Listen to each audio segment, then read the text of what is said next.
একটি হারিয়ে যাওয়া বিমান ফিরে এসেছিল প্রায় ৩৫ বছর পর। ততদিনে বিমানের ভেতরে থাকা মানুষগুলো হয়ে গিয়েছিল কঙ্কাল।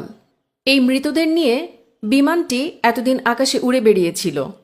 এই ঘটনাটি যে কারো মাথা ঘুরিয়ে দেবে, যে কারো মনে উঠতে থাকবে একের পর এক প্রশ্ন, আর প্রশ্নগুলোর গায়ে লাগতে থাকবে অলৌকিকতার মূলক। ১৯৫৪ সালের ৪ কোনো অস্তিত্ব ছিল না সান্তিয়াগো এয়ারলাইন্সের। বিমানবন্দরের পক্ষ থেকে বিমান চালকের সঙ্গে যোগাযোগ করার চেষ্টা করা হয়, তবে কোনো সাড়া পাওয়া যায়নি। বাধ্য হয়েই নিরাপত্তারক্ষীদের নিয়ে বিমানটির দরজা খোলানো হয়। ভেতরের দৃশ্য দেখে শিউরে ওঠেন পুর্তো আলেগ্রির বিমানবন্দরের কর্মীরা। বিমানটির প্রতিটি সিটে সিটবেল্ট বাঁধা অবস্থায় ছিল সারি সারি কঙ্কাল। এমনকি নিখোঁজ বিমানের ক্যাপ্টেন মিগেল বিকটেল কারিও কঙ্কাল রূপে। চালকের আসনে বসে থাকা কঙ্কালের হাত তখনও আটকে গিয়েছিল।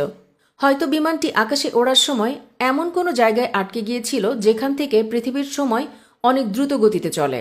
তার এই থিওরি অনুসারে বিমানটি 18 ঘন্টা সময় নিয়েছিল, কিন্তু এদিকে আমাদের পৃথিবীতে 35 বছর